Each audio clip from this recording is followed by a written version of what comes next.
Pues buenos días a todas y todos. Vamos a comenzar con la sesión del día de hoy. Pues agradezco al doctor Carlos Eduardo Benítez Moreno el que me haya permitido poder colaborar con él y podamos hoy construir, o más bien mostrar lo que construimos en en este tiempo, ¿no? No vamos a decir el tiempo, pero en este tiempo. Y bueno, pues pues yo le cedo la palabra al doctor. Muchas felicidades por todo tu trabajo y vamos a comenzar. Muy buenos días y muchas gracias, doctor. Bueno, me presento, soy el doctor Eduardo Benítez, médico residente de tercer año aquí del instituto. Bueno, como saben, recientemente se celebró el Día del Niño aquí en nuestro país, ¿no? Y optamos también por hablar un poquito del tema de la infancia en general, en población general y en nuestro país, ¿no? Y sobre específicamente de los índices de tratamiento. Entonces vamos a hablar de este artículo de Wang y colaboradores titulado Treatment Rates for Mental Disorders Among Children and Adolescents, a Systematic Review and Meta-Analysis del JAMA Network Open. Bien, vamos a dar inicio a la lectura del artículo. La prevalencia de los trastornos mentales en niños y adolescentes ha aumentado en las últimas décadas, generando una carga significativa para los sistemas de salud. Los más frecuentes son los trastornos de ansiedad en un 7%, trastornos del afecto en un 3%, trastorno por déficit de atención e hiperactividad en un 3% y trastorno de la conducta en un 6%, con variaciones según región, sexo y edad. Estas condiciones se asocian a consecuencias negativas como bajo rendimiento escolar, consumo de sustancias y mayor riesgo de trastornos en la adultez. A pesar de la existencia de tratamientos eficaces, el acceso a atención especializada sigue siendo limitado, especialmente en países de ingresos bajos y medios, donde las tasas de tratamiento suelen ser inferiores al 20%. La alta variabilidad de estas tasas dificulta una comprensión clara del problema. El objetivo principal es estimar de forma precisa las tasas de tratamiento para trastornos mentales en población infantil y adolescente a partir de la evidencia disponible. El diseño del estudio, de acuerdo a Feinstein, se trata de una revisión sistemática con metaanálisis de estudios analíticos, observacionales y transversales. Dentro de los métodos, este metaanálisis fue registrado en Próspero y se realizó siguiendo las directrices PRISMA. Se llevó a cabo una revisión sistemática de la literatura en las bases de datos PubMed, Web Science, PsycInfo, Scopus y Embase, desde su inicio hasta el 23 de septiembre del 2022. Se incluyeron estudios publicados en inglés que reportan tasas de tratamiento para trastornos mentales en población menor de 18 años, con diagnósticos basados en criterios del DSM del 3 al 5 y de la CIE de la 9 a la 10.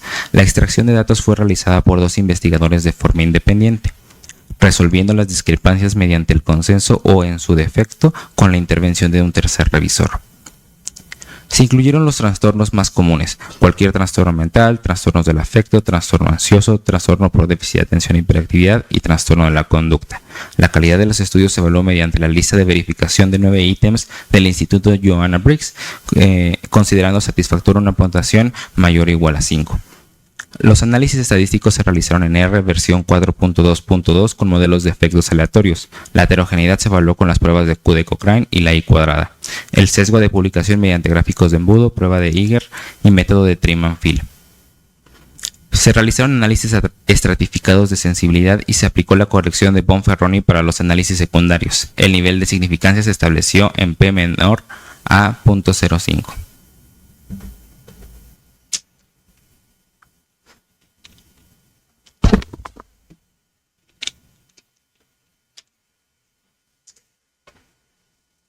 Dentro de los resultados, se identificaron 39.251 registros, de los cuales 40 estudios cumplieron con los criterios de inclusión. Las investigaciones publicadas entre 1988 y 2021 incluyeron un total de 310.584 participantes, con un total de 39% de varones, recalcando que el sexo no se reportó en 10 de los estudios.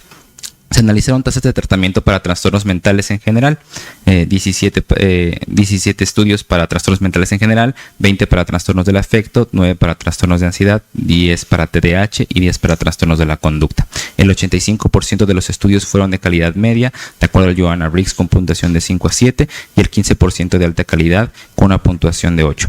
Las tasas de tratamiento combinadas fueron trastornos mentales en general del 38%, Los trastornos del afecto del 36%, trastorno ansioso 31%, TDAH 58% y trastorno de la conducta 49%. Todas mostraron una alta heterogeneidad con una I cuadrada arriba del 96%. Las tasas de tratamiento de trastornos depresivos fueron significativamente mayor en América con un 40% que en Europa, el cual representa solamente el 28%, y el Pacífico Occidental, que solamente representa el 6% con una P menor a 0.001. Los adolescentes recibieron más tratamiento para depresión en comparación con los niños, de un 36 contra un 11%, mientras que los niños recibieron más tratamiento para ansiedad, de un 64 contra un 20%, ambos con una P estadísticamente significativa. En países de ingresos bajos y medios las tasas fueron sustancialmente menores, de un 6 a 24%. Que en los países de altos ingresos, que representan el 43% para trastornos mentales en general. Hallazgos similares se observaron para depresión y ansiedad. Los padres reportaron mayores tasas de tratamiento para ansiedad que los propios niños, en un 24%. Las tasas de tratamiento fueron mayores para trastornos externalizantes, en un 54%, que para los internalizantes. Los análisis de sensibilidad mostraron resultados robustos, incluso tras la exclusión de estudios atípicos y la restricción por edad. Se identificó un sesgo de publicación en los estudios sobre ansiedad y TDAH mediante las pruebas gráficas y estadísticas. Muy bien. Bueno, vamos a pasar entonces a sus comentarios si hay alguna observación al resumen. ¿No? Bueno, si no hay ninguna observación al resumen, pues vamos a pasar a la presentación. Carlos, ¿sí? Bueno, repetimos lo del tema. Treatment Rates for Mental Disorders Among Children and Adolescents, a Systematic Review and Meta-Analysis. Me ayuda a coordinar el doctor Lino Palacios Cruz, investigador adscrito al Departamento de Epidemiología Clínica. Dentro de la tabla de contenidos abordaremos temas esenciales para poder comprender este tema, desde la introducción, aspectos metodológicos clave que nos ayudarán a la comprensión de interpretación de este tipo de estudios, la presentación del artículo per se, métodos, resultados, limitaciones, fortalezas y al final un mensaje para llevar a casa, ¿no? Somos portadores de este mensaje y esperemos que quede lo suficientemente claro. Hablemos un poco del panorama sobre la prevalencia de los trastornos mentales en niños y adolescentes, ¿no? Realmente sabemos cuántos de estos tienen algún trastorno mental y de su continuidad en la adultez, ¿vale? Este estudio de Polanczyk, esta revisión de metaanálisis, nos habla un poco acerca de las prevalencias dependiendo del tipo de trastorno presente. Por ejemplo, tenemos que para trastornos de ansiedad es del orden del 7%, para depresión del 3%, para TDAH del 3% y para trastornos del comportamiento del 3%. Cuando hacemos diferencia respecto al sexo de la población estudiada, por ejemplo, en este estudio de Park, donde podemos ver la diferencia entre entre hombres y mujeres, vemos que la prevalencia de los trastornos es bastante alta. De hecho, prácticamente 7 de cada 10 niños van a padecer un trastorno mental, ¿vale? Y eso es algo bastante importante. Tenemos entre los más prevalentes el TDAH con un 36%, la depresión con un 28%, seguido finalmente de estos trastornos de ansiedad.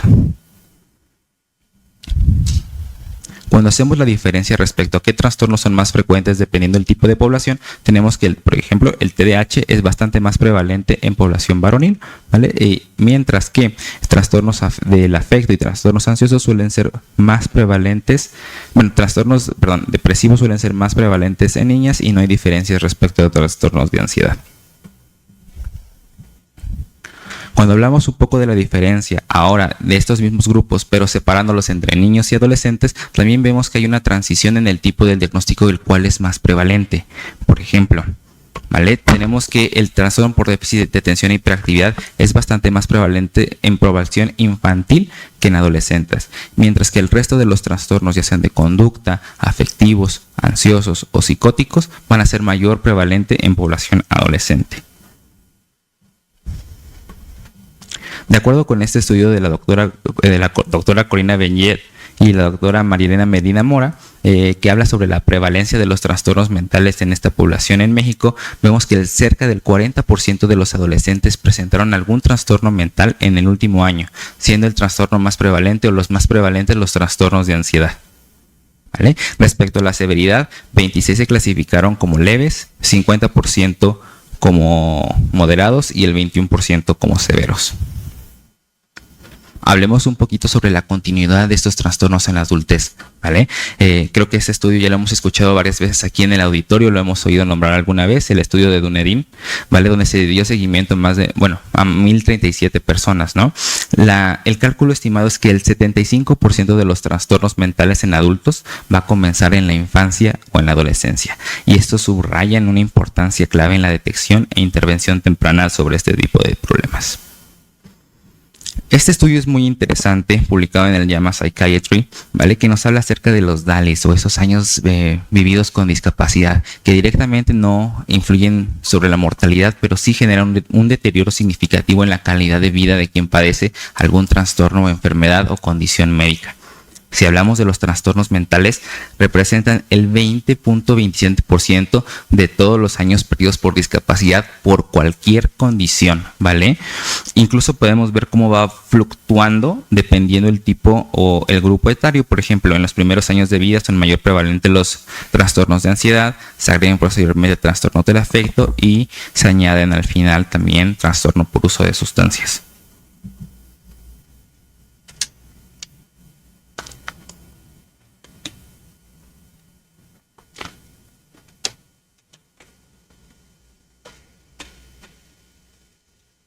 Me gusta poner este ejemplo de esta carga global de enfermedad, comparando los trastornos mentales con un grupo de enfermedades que también son altamente prevalentes en la población infantojuvenil, como son las neoplasias, ¿no? Y vemos que a pesar de ser una condición bastante importante, la carga de enfermedad de trastornos mentales sigue siendo aún bastante más considerable.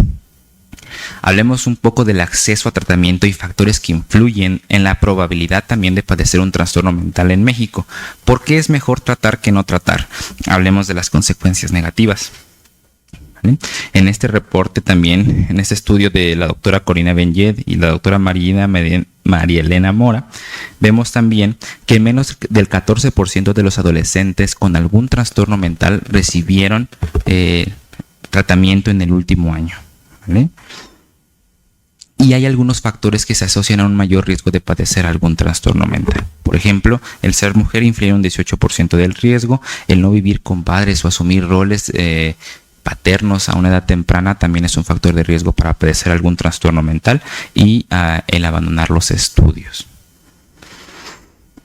Hablando de las consecuencias negativas, podemos ver estos estudios de Barnes y Claiborne, donde nos hablan acerca de las consecuencias específicamente sobre trastornos depresivos, el cual se asocia a el menor grado educativo, mayores tasas de desempleo, mayor frecuencia o riesgo de embarazo infantil, ¿vale? Y en el caso de enfermedades crónicas, ya sean mentales o médicas no psiquiátricas, en desenlaces en desenlaces diferentes. Por ejemplo, las autolesiones, la ideación suicida y los intentos suicidas, como podemos ver aquí en la tabla, siendo los más relevantes los trastornos mentales dentro de este tipo de desenlaces. A pesar de conocer toda esta información, todavía habrá gente que se preguntará si es importante tratar estos temas o abordar esta temática en la población infantil. Yo creo que sí, y estoy plenamente seguro y con los datos para decir que es bastante conveniente. De acuerdo a este reporte de gobierno del Reino Unido, se estima que el costo anual en salud mental en población de 5 a 15 años es de 1.5 millones de libras esterlinas en un periodo de corto plazo, duplicándose casi a 2.3 millones de libras a largo plazo. La inversión temprana genera ahorros futuros. Se estima una tasa del retorno anual del 6 al 10% para la intervención en los primeros años de vida. Bien, ahora hablemos un poco sobre las opciones terapéuticas que tenemos para ofrecer a esta población en particular. Tenemos desde las cuestiones no farmacológicas hasta las farmacológicas. Respecto a las no farmacológicas, la evidencia respalda la eficacia de psicoterapias cognitivo-conductuales, interpersonales, aquellas que son manualizadas o que tienen intervención en el núcleo familiar. Sin embargo, aún en pleno siglo XXI existe una fuerte resistencia a tratar adecuadamente con opciones terapéuticas probadas y con suficiente evidencia científica. Hablemos un poquito sobre el nihilismo terapéutico. ¿Qué es el nihilismo terapéutico? Me permito citar a Oliver Wendell Holmes. Si toda materia médica, tal como se usa ahora, pudiera hundirse en el fondo del mar, sería mucho mejor para la humanidad y mucho peor para los peces. ¿Vale?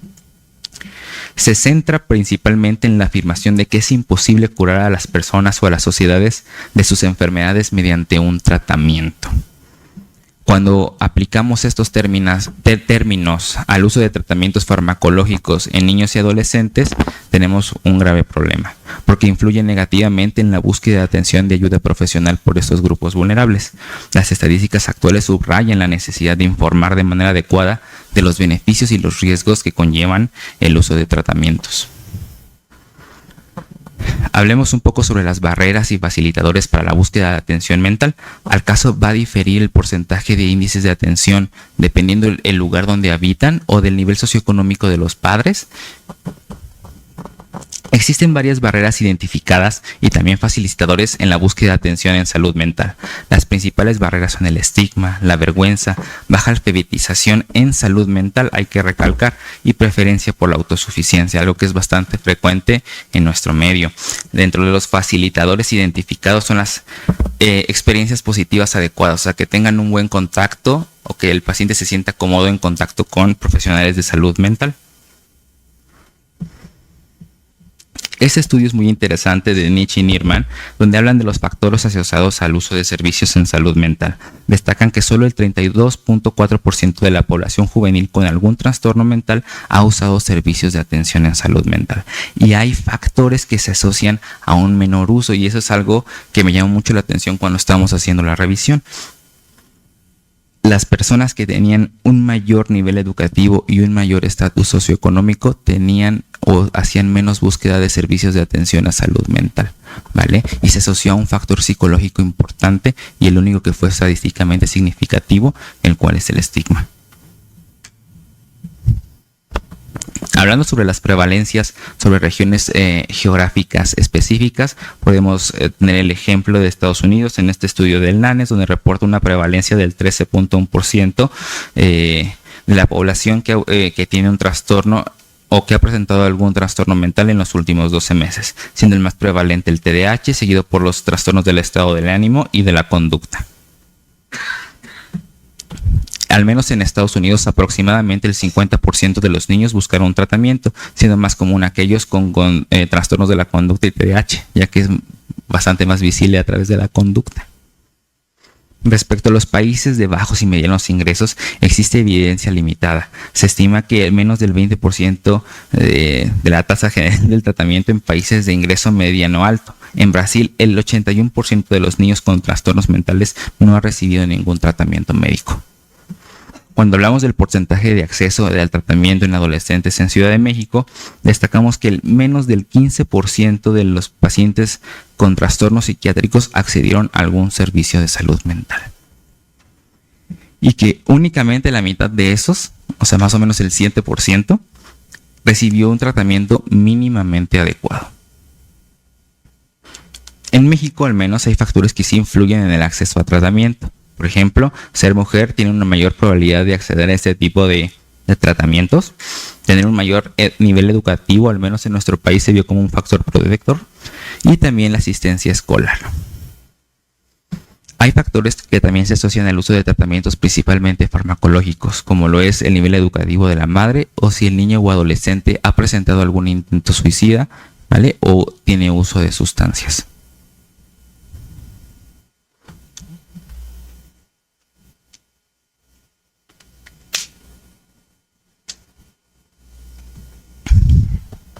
Hablemos de los aspectos metodológicos importantes para diferenciar una revisión sistemática y un metaanálisis. Creo que en el primer año todos tenemos problemas con la parte de estadística y nos cuesta trabajo entender o poder entender ciertos artículos, ¿vale? La revisión es un estudio que el objetivo es sintetizar de manera cualitativa la evidencia y puede existir sin el uso de un metaanálisis. El metaanálisis es una técnica dentro de la revisión sistemática que nos ayuda a integrar de manera cualitativa los estudios presentes.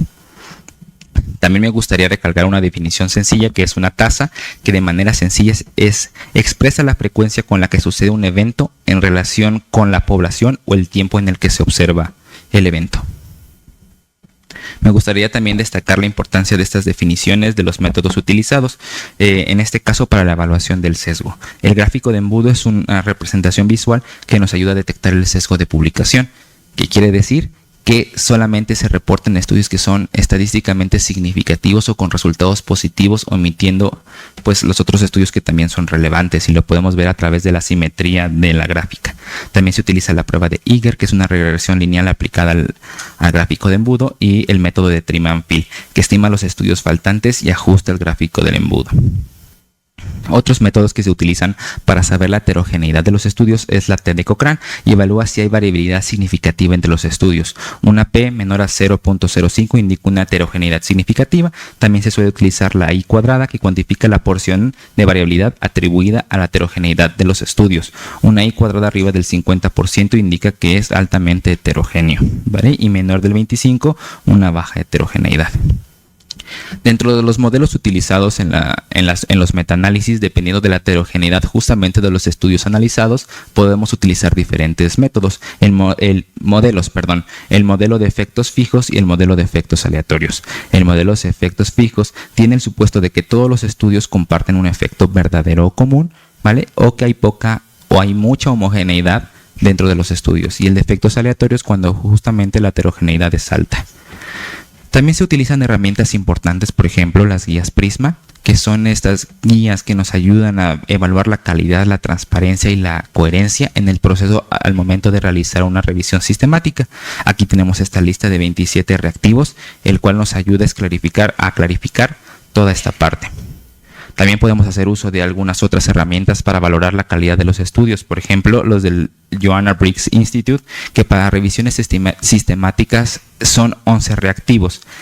En este estudio se utilizó el Joanna Briggs para estudios de prevalencia, el cual solo consta de 9 reactivos presentes a continuación.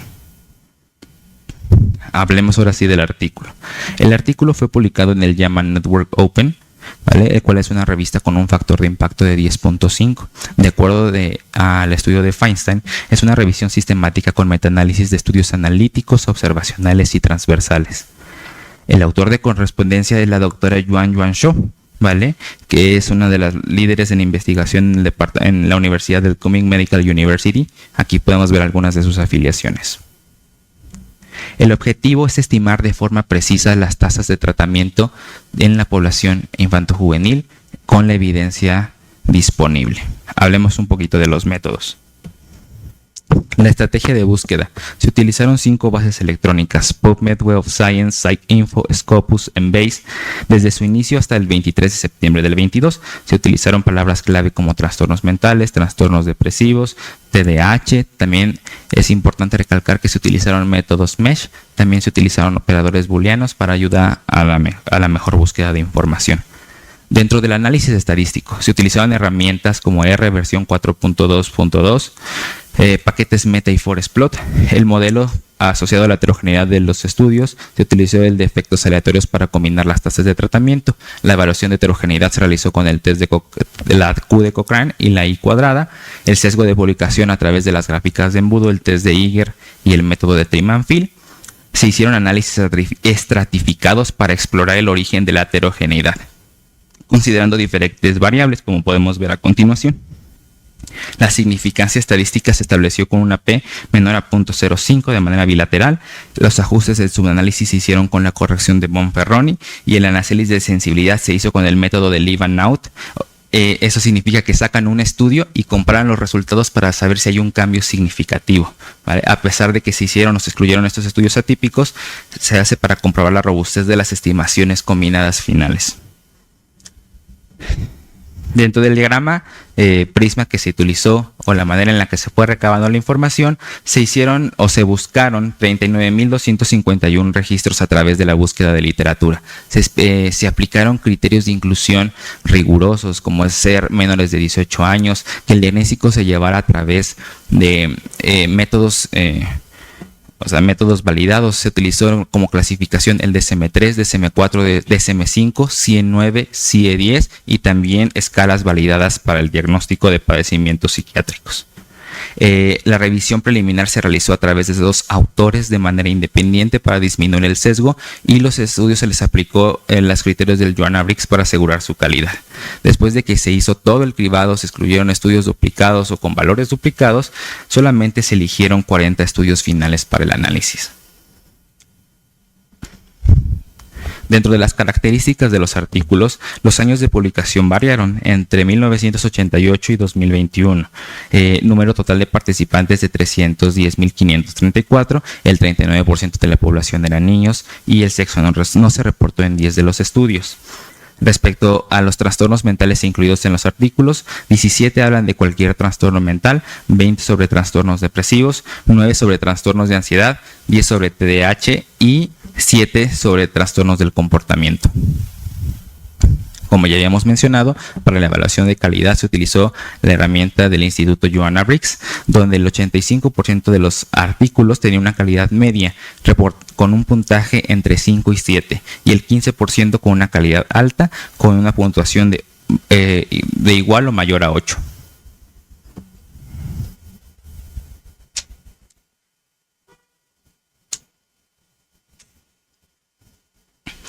Veamos los resultados que nos muestran las tablas, ¿vale? Respecto a las tasas de tratamiento para trastornos mentales, la tasa combinada de trastorno mental, la tasa combinada de tratamiento para cualquier trastorno mental es del 38%, ¿vale? Sin embargo, reporta una alta heterogeneidad con una I cuadrada del 99%. Respecto a las tasas de tratamiento, dividiéndolas por el tipo de trastorno, tenemos lo siguiente. Para trastornos depresivos es del 36%, para trastornos ansiosos del 31%, TDAH del 58% y trastornos del comportamiento de 49%, todos mostrando un alto nivel de heterogeneidad a través de la I cuadrada.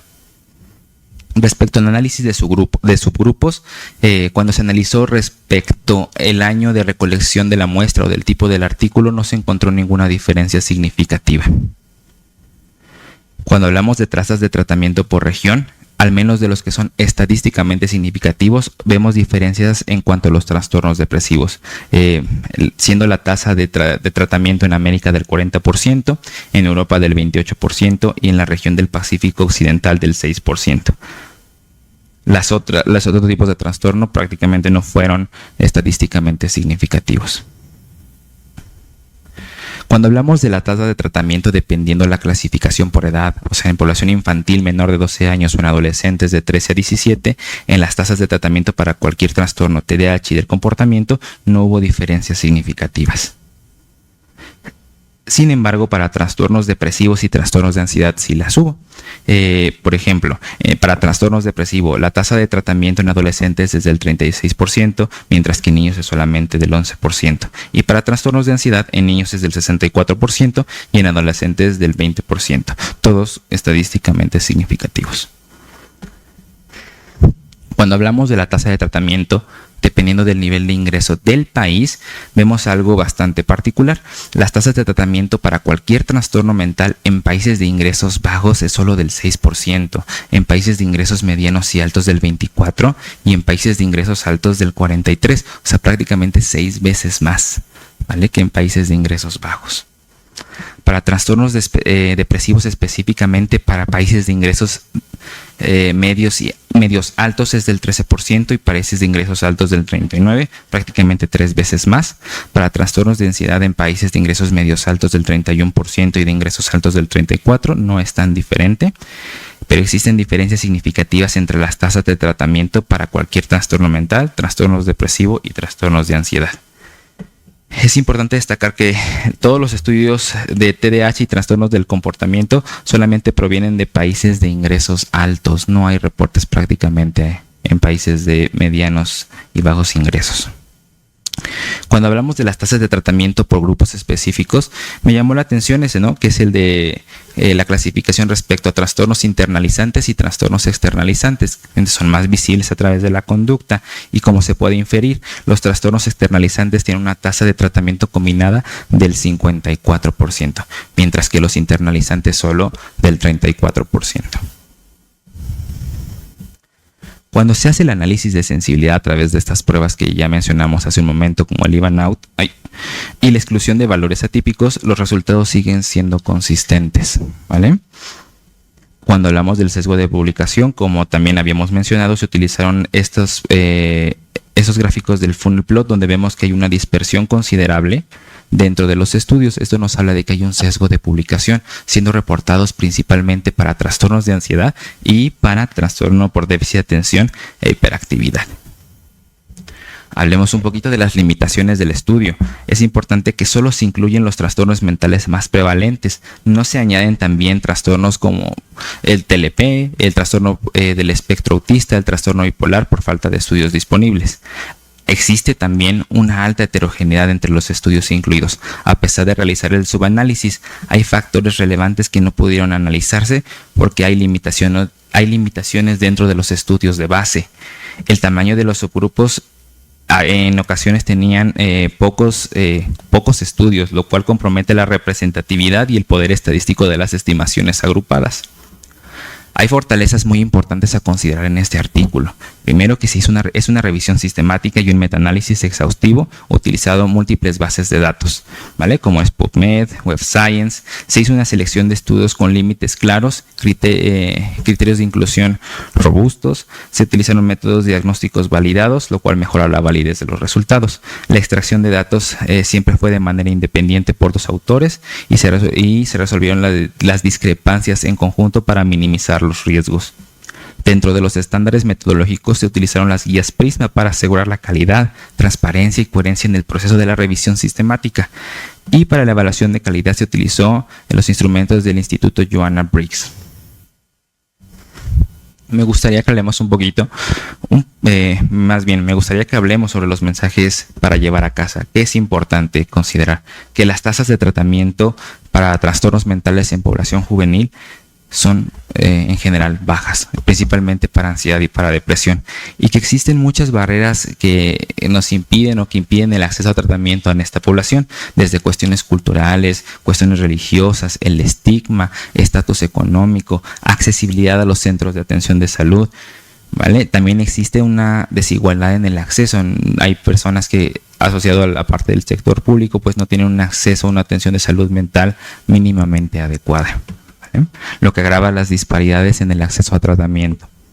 Es importante establecer medidas que nos ayuden a mejorar la cobertura en trastornos mentales en población juvenil, desde políticas públicas, usar alternativas como la telemedicina, la capacitación de profesionales que nos ayudan a esta ardua labor. ¿Vale? De mi parte eso es todo. Espero que tengan muchas preguntas, que haya sido claro el tema y muchas gracias.